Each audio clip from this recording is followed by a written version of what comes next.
ಓಂ ಆದಿತ್ಯಾಯ ವಿದ್ಮಹೆ ಮಾರ್ತಾಂಡಾಯ ಧೀಮಹಿ ತನ್ನೋ ಸೂರ್ಯ ಪ್ರಚೋದಯಾತ್. ನಮಸ್ಕಾರ ವೀಕ್ಷಕರೇ, ತುಲಾರಾಶಿಯವರಿಗೆ ಸೆಪ್ಟೆಂಬರ್ ತಿಂಗಳ ಮಾಸ ಭವಿಷ್ಯ ಹೇಗಿದೆ ಅಂತ ನೋಡೋಣ. ನೀವೇನಾದರೂ ನಮ್ಮ ಚಾನೆಲ್ನ ಸಬ್ಸ್ಕ್ರೈಬ್ ಮಾಡದೆ ನೋಡ್ತಾ ಇದ್ದರೆ ದಯವಿಟ್ಟು ಸಬ್ಸ್ಕ್ರೈಬ್ ಮಾಡ್ಕೊಂಡು ನೋಡಿ. ಸೆಪ್ಟೆಂಬರ್ 2ನೇ ತಾರೀಕಿಗೆ ನಿಮ್ಮ ರಾಶ್ಯಾಧಿಪತಿಯಾದ ಶುಕ್ರ ವ್ಯಯಸ್ಥಾನದಿಂದ ತನ್ನದೇ ಸ್ವಕ್ಷೇತ್ರವಾದ ನಿಮ್ಮ ರಾಶಿಗೆ ತುಲಾರಾಶಿಗೆ ಪ್ರವೇಶವನ್ನು ಮಾಡ್ತಾನೆ. ಅತ್ಯಂತ ಮಂಗಳಕರವಾದ ಮಾಳವ್ಯ ಮಹಾಪುರುಷ ಯೋಗ, ರಾಜಯೋಗ ಸೃಷ್ಟಿಯಾಗುತ್ತೆ. ಜೀವನದಲ್ಲಿ ಐಷಾರಾಮಿ, ಪ್ರೀತಿ ಮತ್ತು ಯಶಸ್ಸು ಹುಡುಕಿಕೊಂಡು ಬರುತ್ತೆ. ಶುಕ್ರ ನಿಮ್ಮದೇ ರಾಶಿಯಲ್ಲಿ ಇದ್ದಾಗ ನಿಮ್ಮ ಮುಖದಲ್ಲಿ ತೇಜಸ್ಸು ಮತ್ತು ಆಕರ್ಷಣೆ ಹೆಚ್ಚುತ್ತೆ. ಎಲ್ಲರೂ ನಿಮ್ಮ ಮಾತು ಮತ್ತು ನಡವಳಿಕೆಗೆ ಬೇಗನೆ ಮಾರು ಹೋಗುತ್ತಾರೆ. ಮನಸ್ಸು ಸಂತೋಷವಾಗಿ ಇರುತ್ತೆ. ಉತ್ಸಾಹದಿಂದ ಮತ್ತು ಧನಾತ್ಮಕ ಆಲೋಚನೆಗಳು ಹೆಚ್ಚುತ್ತೆ. ಕಲೆ, ಸಂಗೀತ ಮತ್ತು ಸೌಂದರ್ಯದ ಕಡೆ ಒಲವು ಬೆಳೆಯುತ್ತೆ. ಆರ್ಥಿಕ ಪರಿಸ್ಥಿತಿ ಗಟ್ಟಿಯಾಗಿ ಹೊಸ ಆದಾಯದ ಮೂಲಗಳು ಸೃಷ್ಟಿಯಾಗಬಹುದು. ವಾಹನ, ಚಿನ್ನಾಭರಣ ಅಥವಾ ಐಷಾರಾಮಿ ವಸ್ತುಗಳನ್ನು ಖರೀದಿಸುವ ಯೋಗ ಒದಗಿ ಬರುತ್ತೆ. ನಿಮ್ಮ ಜೀವನ ಶೈಲಿ ಸುಧಾರಿಸುತ್ತದೆ. ಪತಿ ಪತ್ನಿಯರ ನಡುವೆ ಪ್ರೀತಿ, ಮಧುರತೆ ಮತ್ತು ಪರಸ್ಪರ ತಿಳುವಳಿಕೆ ಹೆಚ್ಚುತ್ತೆ. ಹಳೆಯ ಭಿನ್ನಾಭಿಪ್ರಾಯಗಳೆಲ್ಲವೂ ದೂರವಾಗುತ್ತೆ. ಸಿಂಗಲ್ಸ್ ಇರೋರಿಗೆ, ಅವಿವಾಹಿತರಿಗೆ ಯೋಗ್ಯ ಜೀವನ ಸಂಗಾತಿ ದೊರಕುವ ಪ್ರಬಲ ಸಾಧ್ಯತೆ ಇರುತ್ತೆ. ಪ್ರೇಮ ಜೀವನದಲ್ಲಿ ಯಶಸ್ಸು ಸಿಗುತ್ತೆ. ವಿಶೇಷವಾಗಿ ಫ್ಯಾಷನ್, ಕಾಸ್ಮೆಟಿಕ್ಸ್, ಸಿನಿಮಾ, ಕಲೆ, ಇಂಟೀರಿಯರ್ ಡಿಸೈನ್ ಅಥವಾ ಹೋಟೆಲ್ ಉದ್ಯಮದಲ್ಲಿರೋರಿಗೆ ಈ ಸಮಯ ಬಂಪರ್ ಲಾಭ ತರುತ್ತೆ. ನಿಮ್ಮ ಮೃದುವಾದ ಮಾತುಗಳಿಂದ ಉದ್ಯೋಗದಲ್ಲಿ ಮೇಲಧಿಕಾರಿಗಳ ಮತ್ತು ಸಹ ಉದ್ಯೋಗಿಗಳ ಮನಸ್ಸನ್ನು ನೀವು ಗೆಲ್ತೀರಾ. ನಿಮ್ಮ ರಾಶ್ಯಾಧಿಪತಿ ನಿಮ್ಮದೇ ರಾಶಿನಲ್ಲಿ ಬಂದಿರೋದ್ರಿಂದ ಸೆಪ್ಟೆಂಬರ್ ತಿಂಗಳು ತುಂಬಾ ಚೆನ್ನಾಗಿರುತ್ತೆ. ನಿಮ್ಮಲ್ಲಿ ಆಕರ್ಷಣೆ ಹೆಚ್ಚಿರುತ್ತೆ. ವೃತ್ತಿಯಲ್ಲಿ ಹೇಳಬೇಕಾದ್ರೆ ಜ್ಞಾನದ ಕಾರಕನಾದ ಗುರು ನಿಮ್ಮ ದಶಮ ಭಾವದಲ್ಲಿ ಹಸ್ತದಿಂದ ಹೊರಬಂದು ಫುಲ್ ಉದಯ ಆಗಿಬಿಟ್ಟು ಗುರು ನಿಮಗೆ ಆಶೀರ್ವಾದವನ್ನು ನೀಡ್ತಾನೆ. ಕರ್ಮಸ್ಥಾನದಲ್ಲಿ ಗುರು ಉಚ್ಚವಾಗಿರೋದ್ರಿಂದ ನಿಮ್ಮ ವೃತ್ತಿಯ ಜೀವನದಲ್ಲಿ ಗೌರವ, ಕೀರ್ತಿ ಮತ್ತು ಸ್ಥಾನಮಾನಗಳು ಅತ್ಯುನ್ನತ ಮಟ್ಟಕ್ಕೆ ಏರಲಿವೆ. ನಿಮ್ಮ ಮೇಲಧಿಕಾರಿಗಳು ಮತ್ತು ಸಂಸ್ಥೆಯ ಮುಖ್ಯಸ್ಥರು ನಿಮ್ಮ ಸ್ಟ್ರಾಟಜೀಸ್ ಅಂದರೆ ಕಾರ್ಯತಂತ್ರದ ಆಲೋಚನೆಗಳನ್ನು ಗುರುತಿಸ್ತಾರೆ. ಇದು ನಿಮಗೆ ಪ್ರಮೋಷನ್ ಅಥವಾ ಉನ್ನತ ಅಧಿಕಾರವನ್ನು ತಂದುಕೊಡುವ ಸಾಧ್ಯತೆ ಇದೆ. ಆದರೆ ಹೆಚ್ಚಿನ ಕೆಲಸದ ವರ್ಕ್ಲೋಡ್ ಇದ್ದೇ ಇರುತ್ತೆ. ಯಾಕಂದರೆ ಗುರು ನಿಮ್ಮ ಷಷ್ಠಮ ಭಾವವನ್ನು ಆಳೋದ್ರಿಂದ ಹೆಚ್ಚಿನ ಡ್ಯೂಟಿ ಮತ್ತು ಜವಾಬ್ದಾರಿಗಳು ನೀವು ನಿಭಾಯಿಸಲೇಬೇಕಾಗುತ್ತೆ. ಇಲ್ಲಿ ಗುರು ಏನು ಹೇಳ್ತಾನಂದರೆ ವರ್ಕ್ಲೋಡ್ ಮ್ಯಾನೇಜ್ ಮಾಡುವ ಜೊತೆಗೆ ವೃತ್ತಿಯಲ್ಲಿ ನಿಮ್ಮ ಸ್ಟೇಟಸನ್ನು ಕಾಪಾಡಿಕೊಂಡು ಹೋಗುವ ಸಲಹೆಯನ್ನು ನೀಡ್ತಾನೆ ಗುರು.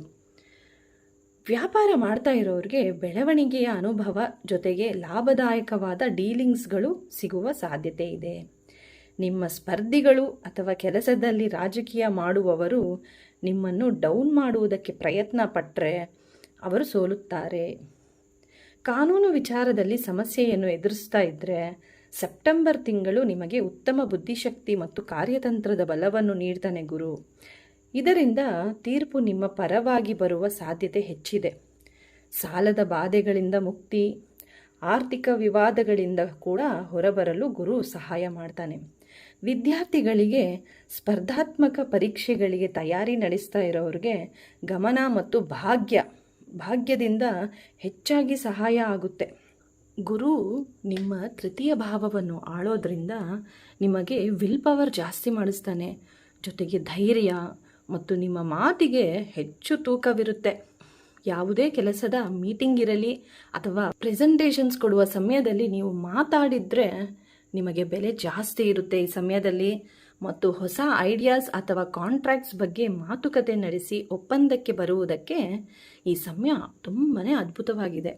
ವ್ಯಾಪಾರದ ವಿಚಾರವಾಗಿ ಸಣ್ಣ ಪ್ರಯಾಣ ಮಾಡೋದ್ರಿಂದ ನಿಮಗೆ ಈ ಪ್ರಯಾಣವು ಹೆಚ್ಚು ಲಾಭವನ್ನು ತಂದುಕೊಡುತ್ತೆ. ಹೊಸ ಅವಕಾಶಗಳಿಂದ ವ್ಯಾಪಾರದ ವಿಸ್ತರಣೆಗೂ ಸಹಾಯ ಆಗುತ್ತೆ. ಗುರುವಿನ 5ನೇ ದೃಷ್ಟಿ ನಿಮ್ಮ ಧನಸ್ಥಾನದ ಮೇಲೆ ಬೀಳೋದ್ರಿಂದ ಉಳಿತಾಯ ಮಾಡ್ತೀರಾ. ಸೆಪ್ಟೆಂಬರ್ ತಿಂಗಳು ಫುಲ್ ಉಳಿತಾಯ ಮಾಡೋಕ್ಕೆ ಗುರುವಿನ ಅನುಗ್ರಹ ಇರುತ್ತೆ. ಕುಟುಂಬದಲ್ಲಿ ಮಾತುಕತೆಯಿಂದ ಸಂತೋಷ ಹೆಚ್ಚಾಗುತ್ತೆ. ಸಂಬಂಧಿಕರಿಂದ ಬೆಂಬಲ ಕೂಡ ಸಿಗುತ್ತೆ. ಗುರುವಿನ 7ನೇ ದೃಷ್ಟಿ ನಿಮ್ಮ ಸುಖಭಾವದ ಮೇಲೆ ಬೀಳ್ತಾ ಇರೋದ್ರಿಂದ ಆಸ್ತಿ ಖರೀದಿ ಮಾಡಬೇಕಂತ ಅಂದ್ಕೊಂಡಿದ್ರೇನೋ ಈ ಸಮಯ ತುಂಬಾ ಅನುಕೂಲಕರವಾಗಿದೆ. ಅಥವಾ ವಾಹನ ಖರೀದಿ ಮಾಡಬೇಕು, ಅಥವಾ ಈಗಿರುವ ಮನೆಗೆ ಏನಾದರೂ ಬದಲಾವಣೆ ಚೇಂಜಸ್ ಮಾಡಬೇಕಂತ ಅಂದ್ಕೊಂಡಿದ್ರೆ ಕೂಡ ಈ ಸಮಯ ತುಂಬಾ ಅದ್ಭುತವಾಗಿದೆ. ಮತ್ತು ಗುರುವಿನ 9ನೇ ದೃಷ್ಟಿ ನಿಮ್ಮ ಷಷ್ಠಮ ಭಾವದ ಮೇಲೆ ಬೀಳ್ತಾ ಇರೋದ್ರಿಂದ ತುಂಬ ಸಮಯಗಳಿಂದ ಆರೋಗ್ಯದ ಸಮಸ್ಯೆಯಿಂದ ನೀವು ಬಳಲ್ತಾ ಇದ್ದರೆ ಅದರಿಂದ ಗುಣಮುಖರಾಗ್ತೀರಾ. ನಿಮ್ಮ ಆರೋಗ್ಯವನ್ನು ವೃದ್ಧಿ ಮಾಡಿಸ್ತಾನೆ ಗುರು. ಆದರೆ ನೀವು ಒಂದು ವಿಚಾರ ಜ್ಞಾಪಕದಲ್ಲಿ ಇಟ್ಕೋಬೇಕು, ಯಾವುದೇ ವಾದಗಳನ್ನು ನೀವು ಮಾಡೋಕ್ಕೆ ಹೋಗಬಾರ್ದು. ನಿಮಗೆ ಗೊತ್ತಿರುತ್ತೆ ನೀವೇ ಗೆಲ್ತೀರಾ ಅಂತ, ಆದರೆ ನೀವು ಅವಾಯ್ಡ್ ಮಾಡಬೇಕಾಗುತ್ತೆ ವಾದಗಳನ್ನು ಮಾಡೋದು. ಮತ್ತು ಬಾಳೆಹಣ್ಣನ್ನು ನೀವು ಹಸುಗಳಿಗೆ ತಿನ್ನಿಸ್ಬೇಕಾಗುತ್ತೆ. ಮತ್ತು ಪ್ರತಿದಿನ ಅಥವಾ ಗುರುವಾರದಂದು ವಿಷ್ಣು ಸಹಸ್ರನಾಮವನ್ನು ಪಠನೆ ಮಾಡಿ ಅಥವಾ ಕೇಳಿಸ್ಕೊಳ್ಳಿ, ಇನ್ನೂ ತುಂಬ ಒಳ್ಳೆಯದಾಗುತ್ತೆ. ನಿಮ್ಮ ಧನಾಧಿಪತಿ ಮತ್ತು ಸಪ್ತಮಾಧಿಪತಿಯಾದ ಕುಜ ಭಾಗ್ಯಸ್ಥಾನದಲ್ಲಿ ಮಿಥುನ ರಾಶಿಯಲ್ಲಿ ಸೆಪ್ಟೆಂಬರ್ 18ನೇ ತಾರೀಕುವರೆಗೂ ಮಿಥುನ ರಾಶಿಯಲ್ಲಿ ಭಾಗ್ಯಸ್ಥಾನದಲ್ಲಿ ಇರ್ತಾನೆ ಕುಜ. ಧನಸ್ಥಾನವನ್ನು ಆಳೋದ್ರಿಂದ ಮತ್ತು ಸಪ್ತಮ ಭಾವ ಸಂಗಾತಿ ಮತ್ತು ಪಾರ್ಟ್ನರ್ಶಿಪ್ ಬಿಸ್ನೆಸ್ವನ್ನು ಆಳೋದ್ರಿಂದ ಕುಜ ಹಣಕಾಸಿನ ವಿಚಾರದಲ್ಲಿ ಹೆಚ್ಚು ಉತ್ಸಾಹವಿರುತ್ತೆ ನಿಮಗೆ ಸೆಪ್ಟೆಂಬರ್ ತಿಂಗಳಲ್ಲಿ. ಉದ್ಯೋಗದಲ್ಲಿ ಅಥವಾ ವ್ಯಾಪಾರದಲ್ಲಿ ಹೊಸ ಯೋಜನೆಗಳನ್ನು ಕೈಗೊಳ್ಳುವಾಗ ಅತಿಯಾದ ಆತುರ ಬೇಡ. ಪಾರ್ಟ್ನರ್ಶಿಪ್ ಬಿಸ್ನೆಸ್ ಮಾಡೋರಿಗೆ ವ್ಯವಹಾರದಲ್ಲಿ ಸಣ್ಣ ಪುಟ್ಟ ಭಿನ್ನಾಭಿಪ್ರಾಯಗಳು ಬರಬಹುದು, ಆದರೆ ವ್ಯವಹಾರದಲ್ಲಿ ಸ್ಪಷ್ಟತೆ ತುಂಬ ಅಗತ್ಯ. ಕುಜ ಭಾಗ್ಯಸ್ಥಾನದಲ್ಲಿ ಇರೋದ್ರಿಂದ ಧಾರ್ಮಿಕ ಕಾರ್ಯಗಳು ಮತ್ತು ಉನ್ನತ ವಿದ್ಯಾಭ್ಯಾಸದ ಬಗ್ಗೆ ಆಸಕ್ತಿ ಹೆಚ್ಚಾಗಿರುತ್ತೆ. ಕೆಲಸದ ವಿಚಾರವಾಗಿ ಅಥವಾ ತೀರ್ಥಯಾತ್ರೆಗಳ ಉದ್ದೇಶದಿಂದ ದೂರದ ಪ್ರಯಾಣ ಸಂಭವಿಸಬಹುದು. ಪ್ರಯಾಣ ಮಾಡುವಾಗ ಆರೋಗ್ಯದ ಬಗ್ಗೆ ನೀವು ಗಮನ ವಹಿಸಬೇಕು ಮತ್ತು ನಿಮ್ಮ ಹತ್ರ ಇರುವ ಇಂಪಾರ್ಟೆಂಟ್ ದಾಖಲೆ ಬಗ್ಗೆ ಎಚ್ಚರಿಕೆಯನ್ನು ವಹಿಸಿ ಪ್ರಯಾಣ ಮಾಡುವಾಗ. ಮತ್ತು ಈ ಸಮಯದಲ್ಲಿ ತಂದೆಯ ಆರೋಗ್ಯದ ಬಗ್ಗೆ ಹೆಚ್ಚು ಕಾಳಜಿಯನ್ನು ನೀವು ವಹಿಸಬೇಕಾಗುತ್ತೆ.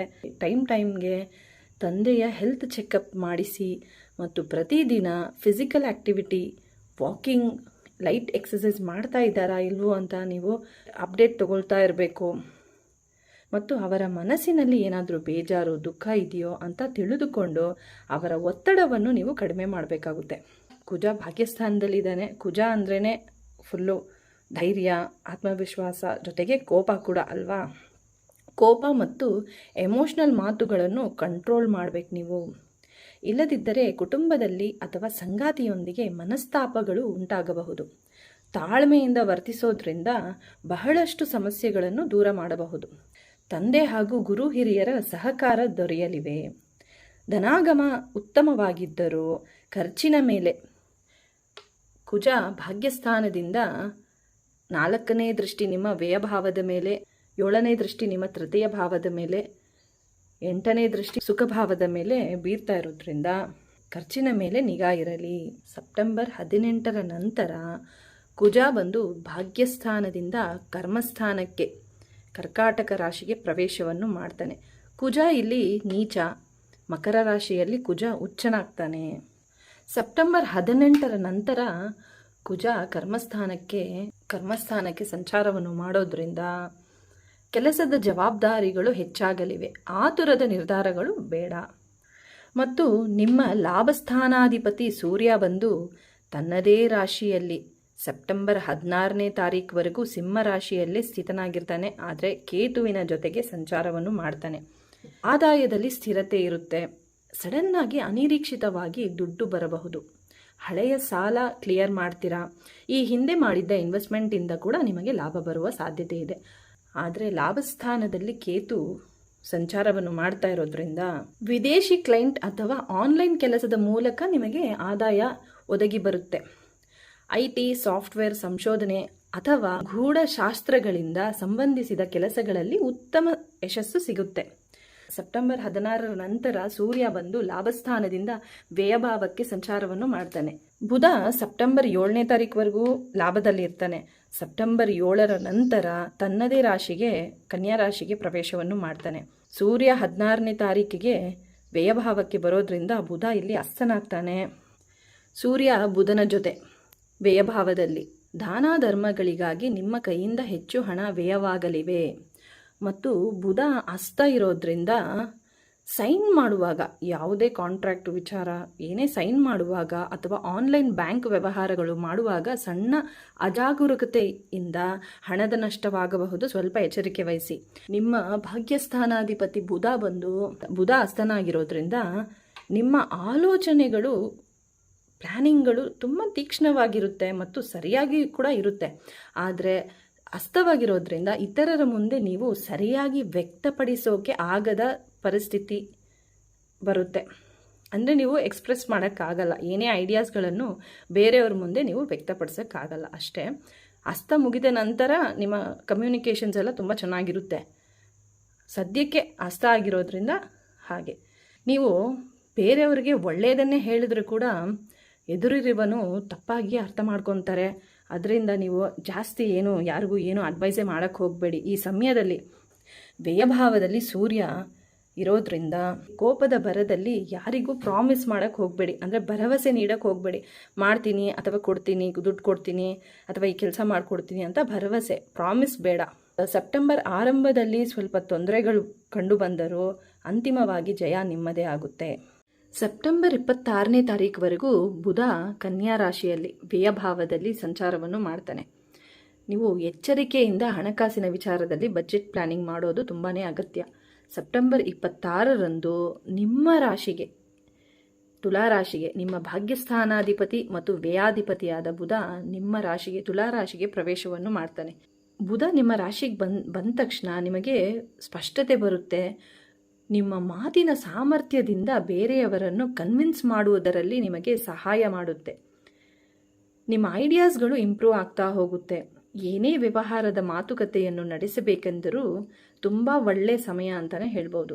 ತುಂಬ ಸಮಯದ ಕನ್ಫ್ಯೂಷನ್ಗಳನ್ನು ಕೂಡ ದೂರ ಮಾಡಿ ಕೆಲಸಗಳನ್ನು ಮುಂದುವರಿಸೋಕೆ ಬುಧ ಸಹಾಯ ಮಾಡ್ತಾನೆ.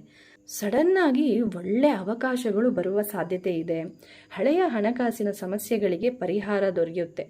ವಿದೇಶಿ ಕ್ಲೈಂಟ್ಸ್ ಜೊತೆ ವ್ಯವಹಾರಗಳಿಗೆ ಈ ಸಮಯ ತುಂಬಾ ಅನುಕೂಲಕರವಾಗಿದೆ. ಸಂಬಂಧಗಳಲ್ಲಿ ಬ್ಯಾಲೆನ್ಸ್ಡ್ ಇರುತ್ತೆ.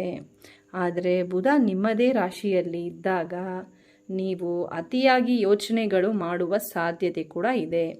ಮುಖ್ಯವಾದ ಆಯ್ಕೆಗಳಲ್ಲಿ ವಿಳಂಬ ಮಾಡ್ಕೊತೀರಾ. ನಿಮ್ಮ ಮನಸ್ಸಿನ ಮಾತನ್ನು ನಂಬಿ. ನಿಮ್ಮನ್ನು ನೀವೇ ಡೌಟ್ ಪಡ್ಕೊಂಡು ಸಿಕ್ಕಾಕೋಬೇಡಿ. ಟೈಮ್ನ ವ್ಯರ್ಥ ಮಾಡ್ಕೋಬೇಡಿ. ನಿಮ್ಮ ಮೇಲೆ ನಂಬಿಕೆ ಇಡಿ. ಡೌಟ್ ಪಡ್ತಾ ಇರೋದು, ಈ ಥರ ಮಾಡ್ಬೋದಾ, ಮಾಡಬಾರ್ದಾ, ನನ್ನಿಂದ ಆಗುತ್ತಾ ಇಲ್ವಾ ಅಂತ ಡೌಟ್ ಪಡ್ತಾ ಇರ್ತೀರಾ. ನಿಮ್ಮನ್ನು ನೀವು ನಂಬ್ಕೊಂಡು ಕೆಲಸವನ್ನು ಮುಂದುವರಿಸ್ಕೊಂಡು ಹೋಗಿ. ಶನಿ 6ನೇ ಮನೆಯಲ್ಲಿ, ಷಷ್ಠಮದಲ್ಲಿ, ನಿಮ್ಮ ಪ್ರತಿದಿನದ ಎಫರ್ಟ್ ಅಂದರೆ ಪ್ರಯತ್ನಗಳಿಗೆ ಒಳ್ಳೆ ಫಲಿತಾಂಶ ನೀಡ್ತಾನೆ ಶನಿ. ಆದರೆ ಕೆಲಸದ ಒತ್ತಡ ಇದ್ದೇ ಇರುತ್ತೆ. ನೀವು ಸರಿಯಾಗಿ ವಿಶ್ರಾಂತಿ ಪಡೆಯೋದು ತುಂಬಾ ಮುಖ್ಯ. ವಿಶ್ರಾಂತಿ ಮತ್ತು ಕೆಲಸ ಎರಡನ್ನೂ ನೀವು ಮ್ಯಾನೇಜ್ ಮಾಡೋದು ತುಂಬಾ ಮುಖ್ಯ. ಪಂಚಮದಲ್ಲಿ ರಾಹುವಿನ ಸಂಚಾರ. ನಿಮ್ಮ ಫ್ಯೂಚರ್ ಗುರಿಗಳ ಬಗ್ಗೆ ಓವರ್ ಆಗಿ ಆಲೋಚನೆಯನ್ನು ನೀವು ಮಾಡ್ತೀರಾ. ಒಂದು ಭ್ರಮೆಯನ್ನು ಸೃಷ್ಟಿಸ್ತಾನೆ ರಾಹು ಇಲ್ಲಿ. ದೂರದಿಂದ ವಿಷಯಗಳು ತುಂಬ ಸುಲಭ ಅನ್ನಿಸ್ಬೋದು, ಆದರೆ ನಿಜ ಜೀವನದಲ್ಲಿ ರಿಯಾಲಿಟಿನೇ ಬೇರೆ ಇರುತ್ತೆ. ನೀವು ಟೆಕ್ನಿಕಲ್, ಡಿಜಿಟಲ್ ಮೀಡಿಯಾ, ಆರ್ಟ್ನಲ್ಲಿ ಇದ್ದರೆ ರಾಹು ಇಲ್ಲಿ ನಿಮ್ಮ ಆಲೋಚನೆಯಲ್ಲಿ ಅತ್ಯಂತ ವಿಭಿನ್ನವಾದ, ಅಂದರೆ ಔಟ್ ಆಫ್ ದ ಬಾಕ್ಸ್ ನೀವು ಆಲೋಚನೆಗಳನ್ನು ಮಾಡೋಕೆ ನಿಮ್ಮನ್ನು ಪ್ರೇರೇಪಿಸುತ್ತಾನೆ. ಹಣಕಾಸಿನ ವಿಚಾರದಲ್ಲಿ ಹೆಚ್ಚು ಆಸೆಯಿಂದ ರಿಸ್ಕ್ ಇರುವ ಸ್ಕೀಮ್ಗಳಲ್ಲಿ ಇನ್ವೆಸ್ಟ್ಮೆಂಟ್ ಮಾಡೋದು ನೀವು ತಪ್ಪಿಸ್ಬೇಕು. ಮತ್ತು ಮಕ್ಕಳ ವಿಷಯದಲ್ಲಿ ಸ್ಟ್ರೆಸ್ ಮಾಡ್ಕೊತೀರಾ. ಅವರ ಆರೋಗ್ಯದ ಬಗ್ಗೆ, ವಿದ್ಯಾಭ್ಯಾಸದ ಬಗ್ಗೆ, ಅಭ್ಯಾಸಗಳ ಬಗ್ಗೆ ಸ್ಟ್ರೆಸ್ ಮಾಡ್ಕೊತೀರಾ. ಹೆಚ್ಚಿನ ತಾಳ್ಮೆ ಅಗತ್ಯ. ಪರಿಹಾರ ಬಂದು ಪ್ರಾಣಿಗಳಿಗೆ, ಪಕ್ಷಿಗಳಿಗೆ ಆಹಾರವನ್ನು ನೀಡಿ ಮತ್ತು ಬೆಳ್ಳಿ ಲೋಟದಲ್ಲಿ ನೀರನ್ನು ಕುಡಿಯೋದ್ರಿಂದ ನಿಮ್ಮ ಅತಿಯಾಗಿ ಆಲೋಚನೆ ಮಾಡುವುದರಲ್ಲಿ ಶಾಂತವಾಗ್ತೀರಾ. ಹನುಮಾನ್ ಚಾಲಿಸವನ್ನು ಪಠನೆ ಮಾಡೋದ್ರಿಂದ ಒಳ್ಳೆಯದಾಗುತ್ತೆ. ಧನ್ಯವಾದಗಳು.